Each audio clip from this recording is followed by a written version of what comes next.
Coffee with the Chair was recorded before a live studio audience. Welcome to Coffee with the Chair. I'm Teresa Aronson from the St. Lucie County Chamber of Commerce. Our pleasure, our honor to facilitate this event every second, third, fourth Friday of the month. I don't know what it is. Help me out. Somebody tell me. Our producer, Mike, is going to help me out with that one. It is the second Friday. Correct. But of course, this airs for an entire month. And this show will air in June. And the taping is free, open to the public. We sweeten the pot with a little bit of coffee and Danish, courtesy of our good friends at Steamworks right there on US 1. It's a small business, locally owned. Happy that they support us, and we want to make sure we get out and support them. Steamworks on US 1 in Port St. Lucie. Now, welcome, of course, my co-host for this event every single month. I'm so lucky. This year's one of my favorites because he's one of my favorites, and I really don't say that every year.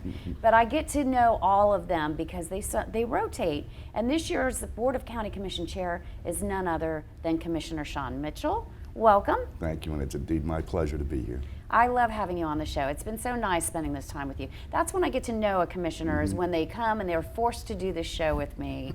And I have like a half an hour each month to try to get you to like me. Well, I think we all love you in this community. Oh, that's so sweet. You just make it so simple, it flows. We don't have a certain set of agendas or anything to speak about. We just go with the flow, and it's informative, and again, it's my pleasure to be here with you. This show is really one of the most informative shows that we do. I mean, we tackle a lot of issues here, and I'm hoping people are watching it. You can watch it on TV, Comcast, AT&T, YouTube, just the website, SLC TV. So there's a lot of places you can catch this, and I hope they do. We post it on our Facebook, right. So yeah. But I do think that it is informative. If I had a script, I feel like it would be so rehearsed. Yes. I'm not good with that, so I tend to get off topic, but hey, it's all right, right? All good. We're all friends here. Absolutely. You brought another friend of ours to the show today. It's indeed my pleasure to introduce Nate Spera. Nate is the fire chief for St. Lucie County. Not only does he do that, but he's well involved in the Boys and Girls Club and many non-for-profits, and I just felt it was time to have a good friend of mine and a community leader like Nate Spera to be on here. So Nate, thank you. Well, thanks very much. Thanks for having me here today. Welcome. Glad to do it. Glad to talk about the fire district. We are very unique in St. Lucie County. We have the only county-wide fire district in the state of Florida.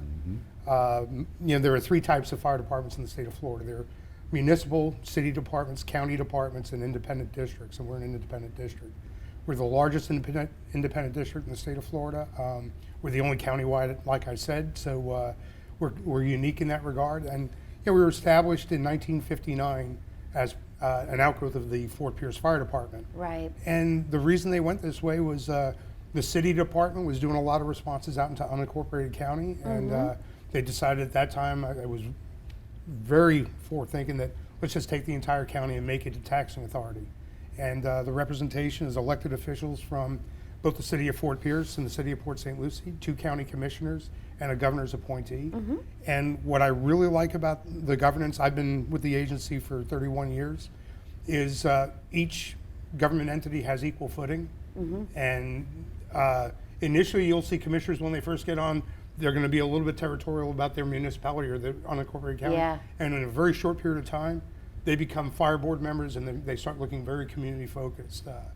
So this is very unique, and we talk about that a lot. We're in the same position. There's only one chamber in St. Lucie County. There's some sector chambers, the Haitian Chamber of Commerce, but one unified chamber. Right. And so when you're a taxing district, that means that we all share somewhat equally in the cost for the county-wide.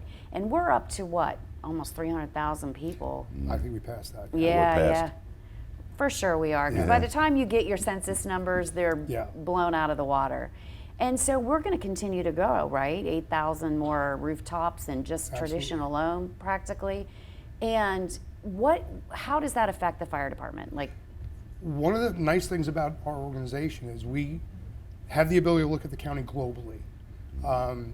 Like I said, people look at their little individual sectors, and our responsibility is to take a look at what's happening county-wide. So what we've been doing in the past few years, we're the only accredited independent fire control district in the state of Florida. We're the only accredited fire department in between Orange County and Palm Beach Gardens. And that accreditation forces us on a regular basis to look at things from a data perspective. So what we've been doing in the past few years is really looking at response times and gaps in services. You hate to put it in those terms, but that's what we're actually looking at. Sure. And right now what we're focused on, we're going to be addressing 3 areas of concern in the county. The first is on Midway Road near the Turnpike. Okay. That neighborhood has grown substantially. Amazon, as you know, is building a large facility on one end of it. Yes. We have the Surf Park coming up and Wilder also coming up south of Midway, right there at 95. In addition to that, we also have not a burgeoning but a current need there. So we're going to be building a fire station. We're hoping to break ground in October. Okay. 6 months later, we're going to be addressing a need we have near Okeechobee and 95. Again, if you drive around that community, there's a lot of growth in that area. And we looked at real run data. If we had a station in that area right now, they would have covered 2,000 calls last year. The area in Midway Road was about 2,100 calls. So there's already a call volume there that we need to address. Right. So probably March of next year, we're going to be start construction there. And then we're looking at the southern part of Tradition. We looked at that area. That area right now would have generated about 600 calls in the past year. But I think in about 18 months to 2 years, the need is really going to be there to address that. So like I said, we're going to be breaking ground every 6 months for probably the next year and a half to address those 3 areas. So it's 3 new houses. It's funny, I was at the corner of Okeechobee and 95 getting here this morning. Fire engine was going through the intersection. So obviously that's, it's not even just that there's growth, but there's a lot of commercial growth, Absolutely. which is going to be a little bit more of a risk in terms of fire hazard, right? We build fire protected buildings, obviously. So the fire marshal is there at even before the design phase when they're looking at just how they lay out the buildings. So we really do as much as we can to minimize the fire load when they construct these buildings. In addition to that, we do a lot with training where, our folks are out in those commercial buildings on a regular basis. And I can tell you, in my history in this community, I've never seen commercial growth at this level ever. There are communities around the state, Port St. Lucie was one of them, that part of their design initially 40 or 50 years ago really didn't take into consideration commercial or retail. No, none, So, 0. yeah, We're we- still paying the price for that. Exactly. You'd either have to drive to Vero or to Yeah. Stewart to do any real retail shopping. We've really seen a shift in that, particularly since the recession. And I tell people a lot. When you go to areas like Orlando, they went from strip malls to now, I don't even know what they call them, but basically parking lot malls, where there Yeah. are 3 or 4 big boxes on a 5-acre or 10-acre tract. We never even went through that phase. And now the economy is moving into what I call the gray truck phase. And we're kind of really well positioned for that. So when you see multiple Amazon buildings coming out of the ground and several others like Walmart.com and FedEx, that is what I call that Chamber gray Brothers. truck economy. So we're not going to see blighted areas like you see in some communities where you see those strip malls now are failing because they've been taken over by the other big boxes, and now the big boxes are struggling because the gray truck economy has really kicked off. So we're going to see a lot with that. The other thing we're going to see is a stabilization of our tax base. We were one of the most vulnerable communities in the state of Florida during the Great Recession. It was Yes. us, Cape Coral, Palm Bay. We actually Why? had, Because all we did was build houses. That was our number one thing. and we had believe it or not, we also had a common developer that made the same. They were looking at rooftops and really little else. Yeah. So you become very vulnerable to the pitches of ad valorem and the prices. Commercial tends to move a lot more slowly, and they generate a great deal of revenue for taxes, which offsets what you need for rooftops.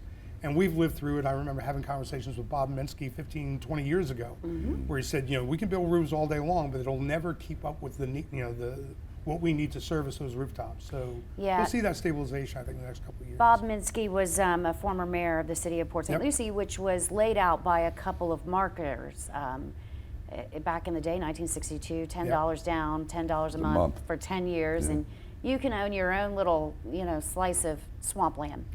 And so we're paying the price because it was all rooftops. It was No infrastructure. It, yeah, it was built as a bedroom community. There was very little east-west, corridors, and crosstown parkways help. But primarily, back then, the majority of our residents had to, if they worked, they had to leave the community. Yep. And even up as much as 10 years ago, about 75% were still heading out, and we've made great Strides. gains. Absolutely. But when that happens, when you have a recession, those are the communities that are going to be hit hardest. Absolutely. Yeah, because the housing prices are the first to drop. Construction stalls. And so, so hopefully we will endure it. I just heard today, and I don't want to jinx this, that there may be a recession coming. For finally, the Fed has said that is a possibility. But I think we're going to weather it much better than we had previously with the addition of all of these. There are a lot of warehouses, but it's still jobs, and it's still a tax base, because all those people are paying a lot more property tax than you and I with our homes. Than the rooftops, Yeah, correct. yeah. The other thing to consider is when you're less vulnerable to the flips within the housing market, government entities have to carry bigger reserves if they're vulnerable. Because the reality is, in my industry, I can only downsize so much. I can't Right. close schools. I can't close libraries. I have to de-staff. We de-staffed almost 20% of our workforce in the last recession. Now, our call volume didn't drop.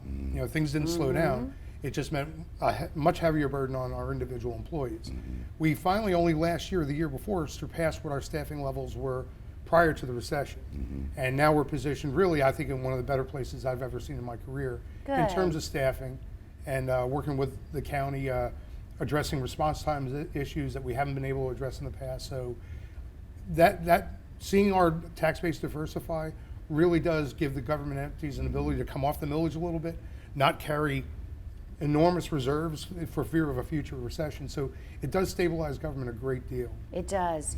So any taxing district or taxing entity, how you're funded, government, the fire district, mosquito control, it is property tax. And when your housing value goes up, you get a little bit more, because it's a percentage or a millage of those. So you'll see some ability to maybe put some reserves in this time period when we are through the roof with values, right? So if it decreases a little bit, we'll be able to withstand it. But we're also bringing on 3 Amazons. I don't remember how many square foot Cheney Brothers is, and Huge. FedEx is 1 million square feet. They're paying Yes, to you a millage as well. absolutely. And I'm glad you brought up the millage part of it, because when I first got elected in 2018, and I went through the first budget process, we kept the millage the same that year. And I remember that's when what was the last hurricane? It was supposed to hit us, Katrina? Was it? I thought it was Irma. Was that the Dorian? last one? Dorian, yeah. Well, it was coming straight at us. And I remember sitting at the EOC, actually standing next to our county administrator. And I said to Howard, how much do we have in reserve in case this thing hits us straight on? He said about 5 days worth. So I was committed then, the first year, is to have a percent of our total budget, which is, by the way, is $7 million more than it was back in 2008. 7, 8 during the recession, yes. yeah. And with 100,000 or better more residents. Yeah. But since that time, we've reduced the millage twice, and I'm committed to doing it again this year. I believe the whole board is committed to lowering our millage again. And what you alluded to is when you have these big businesses that'll take the burden off the rooftops, it's a perfect win-win for everybody. It really is. And there was one other thing. When you talked about response times, I remember we had a conversation not too long ago where some with the traffic lights now. We're working on that right now. It's a new project for our community. It's called Traffic Preemption. And I'm working with the county and the cities. It'll go to TPO shortly. And essentially what that is, years ago, in its most rudimentary form, there'd be a strobe on the truck and something that would capture it at a light, triggering the light. Yes. The problem with that is if you're in real traffic and you're too far away, it won't make the connection. The more modern systems actually utilize cell phone technology and global positioning. And they can identify our trucks as they're moving. In fact, it'll be triggering the lights well ahead of that engine. So, and if the engine turns on his left blinker, it's already triggering lights on the next street. Yeah, technology is a wondrous thing. It's phenomenal. And Yeah. I'm talking to chiefs that have deployed this system. They're shaving a full minute off their response times, Oh, which is wow. incredible. Yeah. It's something, again, that goes to our accreditation, and reviewing our numbers. So, you know, our guys can only turn out of the station so fast, and I can't shorten the distance, but if we can get moving through traffic faster. Even without the bells and whistles going, right? Exactly. One of the departments I talked to, they ran an experiment, because the way the system works is when they turn the lights on the truck, it activates the system. Well, they had taken one of their busiest trucks, said, just turn the switch on and use it on all calls, whether you're going lights and sirens or not. And they didn't see an appreciable difference between their emergency responses and their non-emergency responses. It was that effective in moving traffic. I asked what the downside was, because the only downside we really saw was once people realize that we can move through traffic just They're because following the the trucks. because there's 10 cars behind Oh, every yeah. incoming call. So. Yeah.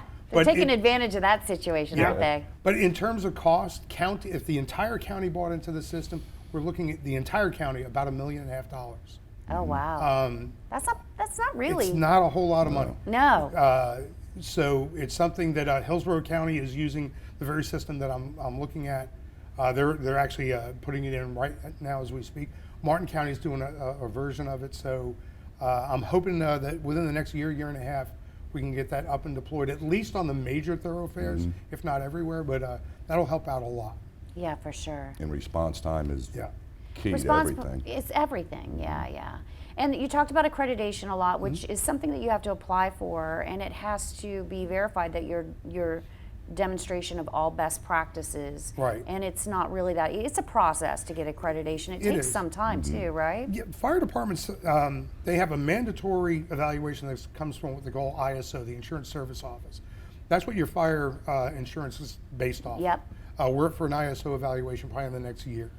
And that means your individual homeowner's insurance Yes. is based in part on how well you perform. Right, and the folks that actually benefit the most from these, when we get a better rating, is actually commercial businesses. The last big change we had was probably about 10, 12 years ago. And I remember hearing from a large commercial vendor, and he said, you just dropped my fire insurance more than I pay in fire taxes. And so it was a big deal. So we're hoping we can get another adjustment in a positive direction this year. They evaluate water supply primarily, response times, and training. Okay. And so response times go to what we're talking about traffic preemption. That'll really help out there. Accreditation is much more global. ISO only looks at the fire responses. Accreditation looks at fire emergency medical services. They look at how we're structured as an organization, whether we have a strategic plan, and if we're following our strategic plan. So it is much more global. And then I get to sit in front of a panel of 10 of my peers in Orlando next March and plead my case why we should stay accredited. There you go.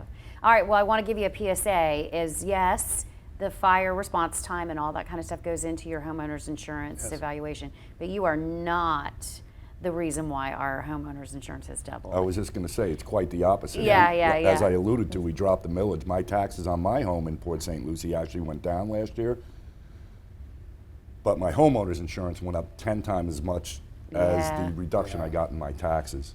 And so that's always going to be an issue. People, when you say we're reducing the millage, people are like, I'm going to save money on my taxes. And it's typically not the case because The values. The value. Your value, even if your homestead it can go up 3%. So unless your overall from every taxing district equals 3%, the fire chief gave us 3, the county gave us 3, mosquito control, it's still going to probably go up. But the good news is it's because your house value went up. Oh my God, substantially. Yeah, huge amounts. But yeah. Yeah. Yeah. And we're in that area now where people are starting to talk about workforce housing, Big problem. because Yeah, it's it's a big push because we're bringing in all of these big box entities, and we, affordable housing or attainable housing. It's a buzzword. I don't think I'm allowed to say affordable anymore. Attainable housing is an issue though nationwide, Yeah. and oftentimes people think that these issues are strictly for us, but it is definitely nationwide. So that brings up a good point, and I think Howard, our county administrator, might be upset with me if we didn't talk about the tax abatement referendum that's coming up in August. So this is going to be airing in June. In August, we're asking the county residents, which is everybody in St. Lucie County. Previously, we asked the residents of the city of Port St. Lucie to agree to extend the tax abatement for new construction. And now we're going to ask that of the entire county as a whole, because that is a tool that helps us get these big box entities into our community. It's capitalism at its best. It If is. we didn't have the abatement, You have Atlanta, Georgia, Tampa, so many other areas in That are our doing it. region that are doing it. So it behooves us to do that because, as you just alluded to before, the more you get these big box companies that are paying, they have to pay a certain wage. It's not a handout at all because No. if they don't pay the wage that they're supposed to, if they don't hire the amount of people that they promise to do, then that goes away and they have They to don't pull the get pay it. rate. Exactly. Yeah, and so just so people know that the abatement is just that. It is an abatement of their For a certain period certain of time. small period, and only one box. That's They correct. don't get an abatement on the fire district. They don't get an abatement on schools. They don't get it's a very small box of county and city. Administrative costs for up to 10 years. It means they just don't pay that portion for up to 10 years. And they have to be evaluated every year to make sure that they're holding up their end of the bargain. But I always say to people, so they don't pay this real small portion for up to 10 years, but if they don't come because somebody else has made them a better offer, Yeah. we don't get any of it for Zero. fire, schools, or anywhere Zero. else. Yeah, we get nothing. So it's better to have contributions to our working people and our an tax investment. base and other areas, and our ability to sustain life here without having to leave to go to work. So it's better to have that than nothing, right? Exactly. One of the things that's happening here very quietly in St. Lucie County is we've very quietly become the recreational boat manufacturing capital of the state. It very Twin quietly. V, Pursuit, Maverick. Maverick. We got a ton of and they actually Pathfinder. They all have subsidiary boat lines underneath them. So I'd say probably 7 or 8 boat names come out of our area. Manufactured right here. Absolutely. And the thing is that Maverick has dramatically increased its Expanded. floor space in the past 3 to 5 Oh years. yeah. And you're seeing more and more of that. And when we talked about the gray truck economy, that's local retail. Right. That manufacturing is leaving our community. In other words, that's money coming into our community, and those boats are going outside our community. So we're seeing a big shift in our economy. And we always tell people that in the economic development world is the best kind of economic development you can do is manufacturing. Correct. Because I always explain to them the buck stops where the boat was made. Yep. Right? So the boat's made here, so that's where the buck stops. Yeah. And I always explain to them, Jeff Bezos doesn't live in St. Lucie County, so every time you buy something on Amazon, your money's going to Jeff's house Right. in some other area, not here. When you buy a Maverick boat, a Pursuit boat, it's coming here. And it gets distributed up to 3 more times throughout our Absolutely. residents. Yeah. So yes, we have to explain that to them. That's the best kind of economic development. Absolutely. Couldn't I'm happy agree to more. see that. Yeah. I love that. I love that we're all in the same boat. But people don't realize that, and often they mistake retail as economic development. And we always say that is the result of economic Yes, development. that's yeah, correct. you'll get your Trader Joe's when we meet their Criteria. income base. Absolutely, yeah. Of The our Costcos residents. of the world, the yeah, Trader the Costco's. Joe's. I think Costco's wants 1 million people, and we're at like 300. Even in a 3-county area, we're Right. not up to We're not that there. yet. And until we get that, they won't come. So, Well, there are really 2 triggers. It's the size of your community and it's your disposable income. yep. The medium income. And we're starting to, as you see We're- these warehouse Moving that jobs, needle. We're starting to we're move inching that up, needle. yeah. Absolutely. We've got some big box Absolutely. store, Starbucks is on every corner. Go to Steamworks. Steamworks. Yeah. Support your local. Local, go to Small Steamworks. businesses. But that other coffee places, Yeah. and that's because we're starting to meet more and more Absolutely. benchmarks. So we'll see more of that. Good stuff. Yeah. See, that's why we say this is an informational show. Absolutely. All right. Well, thank you for that. I appreciate Okay. it. I know you have some other. There may have been a very subtle handoff of Yes. paperwork, Well- which makes me think you may have something to tell us. Well, this is going to be aired in June, and Yeah. I know that the county is going to be having a proclamation. It'll be on May 20th, but this will be playing in June, and that is, if you don't mind if I read it, Absolutely not. it's a resolution proclaiming May 20th as Emancipation Day, June 1st, 2022, through July 4th as Juneteenth Season of Freedom, and June 19th, 2022 is Juneteenth Day in St. Lucie County, Florida. The American Independence Day movement, initiated by the Declaration of Independence on July 4th, 1776, did not include enslaved African Americans as they were not recognized as full human beings. On January 1st, 1863, President Abraham Lincoln issued the proclamation, the Emancipation Proclamation, declaring that all persons held as slaves within any state or designated part of the state the people whereof shall be in the rebellion against the United States, shall be thenceforward forever free. And on May 10th, 1865, a month after the end of the Civil War, Union Brigadier General Edward M. McCook arrived in Tallahassee, Florida, to seize the city from Confederate powers. And on May 20th, 1865, General McCook formally announced the Emancipation Proclamation from the steps of the Knott House in Tallahassee, freeing enslaved African Americans in Florida.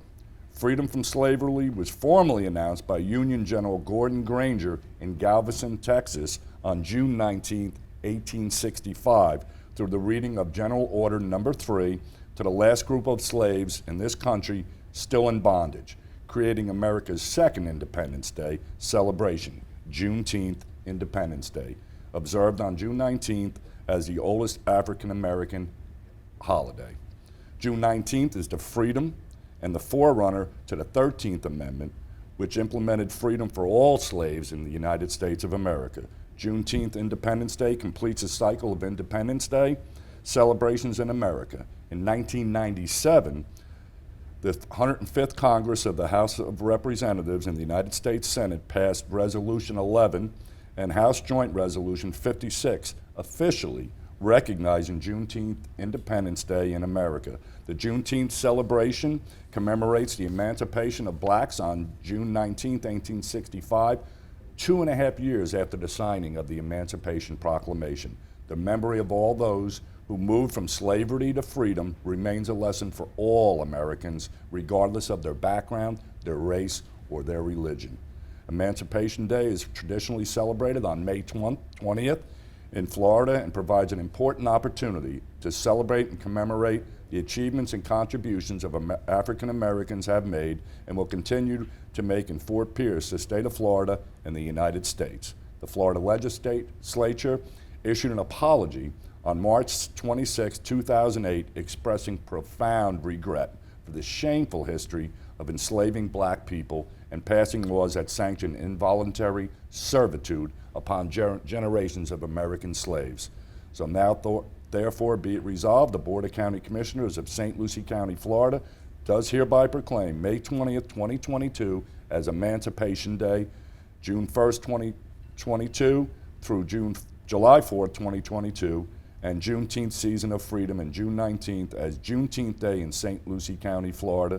And this will be adopted at next Tuesday's meeting and signed by me, our clerk, and our county attorney. And I felt Very it was nice. important to read that this morning, so thank you for giving me that time. Of course, thank you for sharing that with us. And to that vein, about 2 years ago, just before COVID hit, our fire station 15 on Avenue D, we had dedicated one of the walls as a mural to African American First within our department.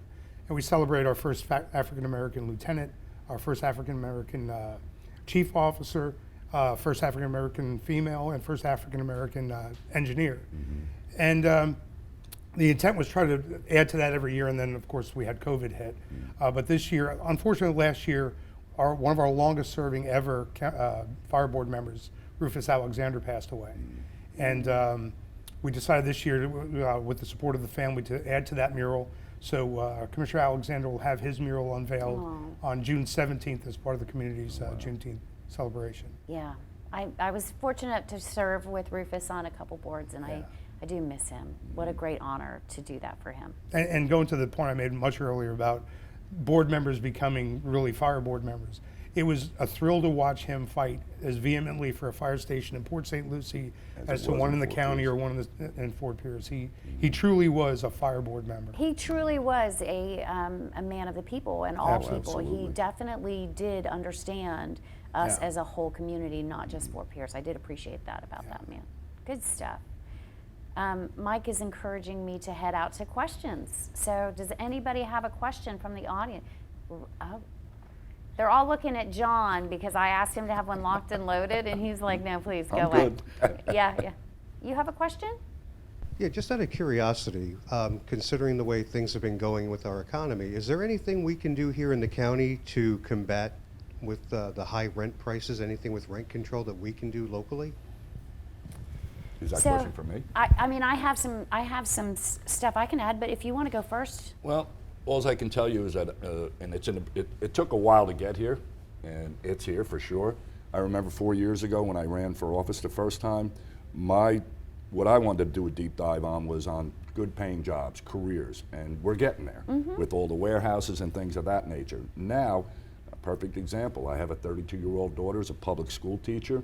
This is the 5th house she just bid on in the last 2 months, and somebody paid cash. Yeah. 53% of her net income goes to her rent. She has 2 little children, she's a single mom. It's definitely a problem. But we're in preliminary stages now. You have some groups that are doing the homeless and things of that nature, but we're in preliminary talks with some developers and some past civic leaders that all I can tell you is we're working diligently, and we've got to come to some kind of solution. Like you said, it's not just a St. Lucie County problem, but people want to work here, they want to play here, but they also want to live here. So it's a big problem, and I can tell you that I'm committed to working tirelessly to try to come up with some kind of help. We did have Blue Sky Landings, which was up in Fort Pierce, where they got some federal dollars and things of that nature, but that's only a few hundred when we need thousands. We need thousands. So yeah, there's a lot of train of thought here. It is a national problem, right? And we are handicapped by the fact that relatively in Florida, we're an inexpensive place to live, but our people that work here aren't paid as much as Same other wages. places. Right. Yeah, in Florida. So we have a lot of people coming up from more expensive areas and buying our homes for cash and pricing our locals out of the housing market. So there's many ways that communities have tried to battle this. In the past, Palm Beach County does a 20% affordable housing or attainable housing for every new development. 20% has to be at a certain rate in order to be attainable by others, that would primarily buy in that community. I think there's a public-private partnerships that are probably needed desperately here. Our school board has a lot of land, and I think that they need to take care of their own and enter into partnerships with some developers on that. So I don't think we've done that enough. Blue Sky got some federal monies, Right. but I think there's local opportunity to handle it ourselves, and I hope that we will continue to push local developers and local land owners to enter into agreements to at least house their own. First responders and teachers are primarily unable to buy housing here. And that's not the way it used to be, right? So you always had to save up. Not everybody. If you're starting out and an 18-year-old kid and you're working 2 jobs at McDonald's, this is welcome to America. You have to save up to get to your house. But we can't put 2-income families that are serving our community, like firefighters and teachers, into a house in their own community. That's a problem. So we definitely need to address it. And we're losing some big companies that may want to come here because they can't afford to pay their workers what they're going to need to buy a house in our community. So when we see the housing market level out, that too will adjust slightly. Not enough. So And there's I lots just of read opportunity. yesterday where the state of Florida is the 12th best state to live in for taxes. Well, yeah, we have no state tax. How many other states have that? Listen, I don't want to call anybody out, California, but that place is riddled with taxes and capital gains taxes. We have none of that here, Nope. and primarily because of tourism, right? But yeah, Talk about tourism. St. Lucie County's had its best month ever in March. over And $8 million. It's phenomenal. Yeah, I was. We talked about it last week. I was stunned Yeah. because I know we had such a shortened season 8 with games, the that Mets was here, 8 it. games. Yeah. Yeah. But we still quote knocked it out of the park when We it came did. Out of the park. It is Charlotte and her group are doing record. an outstanding job. Yeah. Yeah.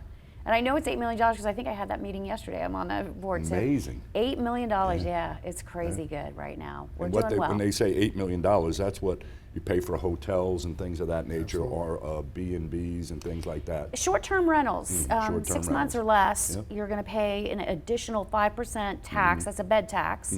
So when you rent a hotel in our county, you're going to pay your 7% sales tax. Because and you're driving on additional- our roads, you're yeah. using our parks and things of that An nature. additional 5% sales tax. So yeah, for short-term rentals. But those also, it kind of rolls into the economy. I know that We have a combat challenge team that I Yeah. can proudly say Amazing, yeah. has won Yeah, the worlds yeah, twice. yeah, you do.